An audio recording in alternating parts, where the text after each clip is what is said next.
Another new video. তো good morning জানাচ্ছি প্রত্যেককে এবং সকাল সকাল নিয়ে চলে এসেছি একটা অত্যন্ত গুরুত্বপূর্ণ আপডেট।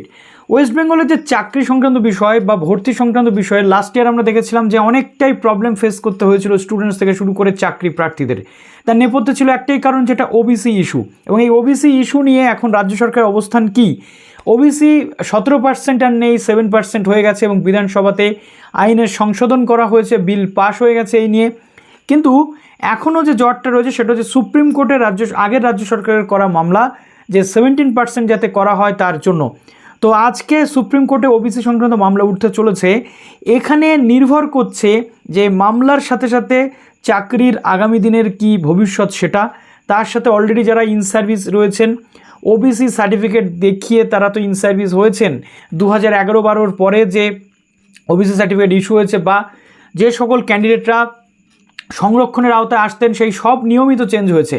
তাহলে কি যারা অলরেডি রিক্রুটেড এর জন্য তাদের উপর কোনো এফেক্ট পড়বে কি পড়বে না? এবং অনগোয়িং রিক্রুটমেন্টের ওপরে ওবিসির এই যে নতুন পদ্ধতি এসে গেল, এটা এফেক্ট পড়বে কি পড়বে না, একদম পুঙ্খানুপুঙ্খ আলোচনা করবে। এবং অত্যন্ত ইম্পর্ট্যান্ট হতে চলেছে আজকের এই ভিডিওটা, অত্যন্ত তাৎপর্যপূর্ণ হতে চলেছে। তাই যারা নতুন আছেন অবশ্যই চ্যানেলটিকে সাবস্ক্রাইব করে পাশে থাকা বেল আইকনটি ক্লিক করে দেবেন, যাতে সমস্ত তথ্যগুলো আপনার টাইম টু টাইম এখান থেকে পেয়ে যান। এবং প্লিজ ভিডিওটা প্রচুর লাইক করুন, বন্ধুদের মধ্যে শেয়ার করতে একদম ভুলবেন না অথেন্টিকেট আপডেটগুলো পাওয়ার জন্য।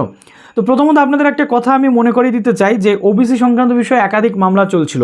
তার মধ্যে একটা অন্যতম গুরুত্বপূর্ণ মামলা ছিল আত্মদ্বীপ ফাউন্ডেশনের যে মামলাটা ছিল। অর্থাৎ আত্মদ্বীপ ফাউন্ডেশন দীর্ঘদিন ধরে ওবিসি সংক্রান্ত ম্যাটারটা দেখছেন এবং এখানে তাদের একাধিক ক্লারিফিকেশনও আছে এবং তাদের মামলার বিভিন্ন পয়েন্টও আছে।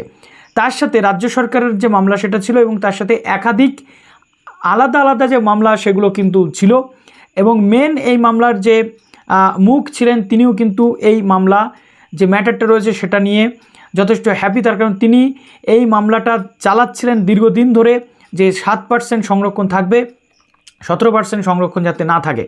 তো আজকে অর্থাৎ আজকের ডেটে দাঁড়িয়ে রাজ্য সরকার সুপ্রিম কোর্টে, যেটা গতকালকে সলিসিটর জেনারেল যিনি রয়েছেন সুপ্রিম কোর্টের তুষার মেহতা স্যার, তিনি সুপ্রিম কোর্টের সামনে চিফ জাস্টিস অফ ইন্ডিয়ার সামনে একটা আবেদন রেখেছিলেন যে সমস্ত এসএলপি ছিল ওবিসি সংক্রান্ত বিষয়ে সেটা তারা উইথড্র করে নিতে চাইছেন এবং কিছু পলিসি ডিসিশনের জন্য।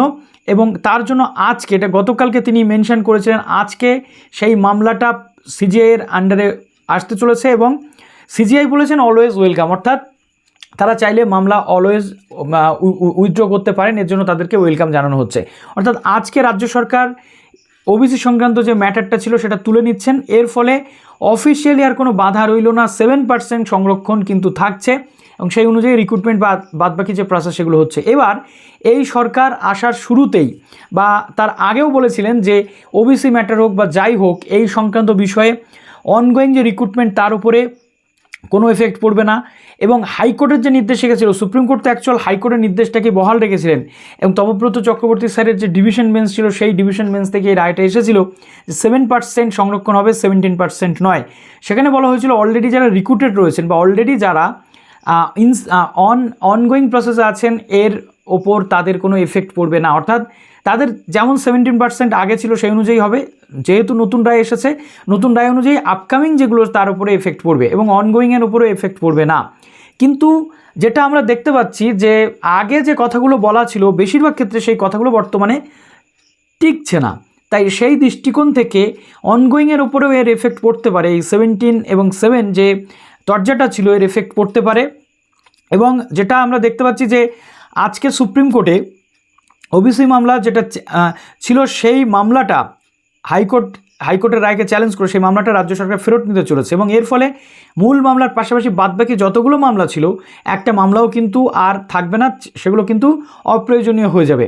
কিন্তু একটা বিষয় আপনাদের ক্লিয়ার করি, আত্মদ্বীপ ফাউন্ডেশন যেটা দীর্ঘদিন ধরে লড়ে আসছিল, তারা কিন্তু হাইকোর্টের সব পয়েন্ট মেনে নিলেও একটা পয়েন্ট মানেনি।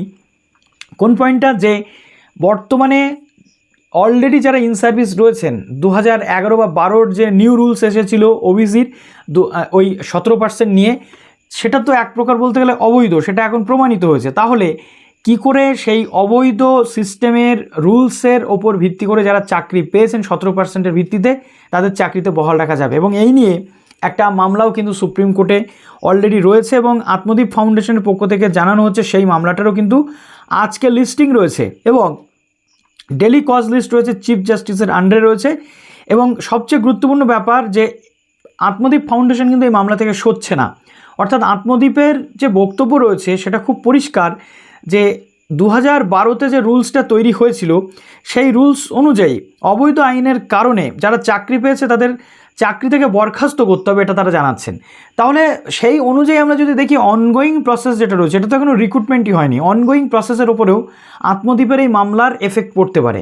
আত্মদ্বীপ ফাউন্ডেশনের এই মামলার উপর ডিপেন্ড করছে যে আগামীতে ওবিসি যে অনগোয়িং প্রসেস রয়েছে ওবিসি রিলেটেড জট ছাড়াচ্ছে নাকি ছাড়াচ্ছে না।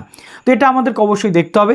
দেখা যাক সুপ্রিম কোর্ট আত্মদ্বীপ ফাউন্ডেশনের মামলাটাকে ঠিক কোন দৃষ্টিকোণ থেকে দেখছে এবং আগামীতে এর ফল কি আসতে চলেছে। তো চলুন ভিডিওটা এখানে শেষ করলাম। ভালো থাকুন সবাই, বেস্ট অফ লাক।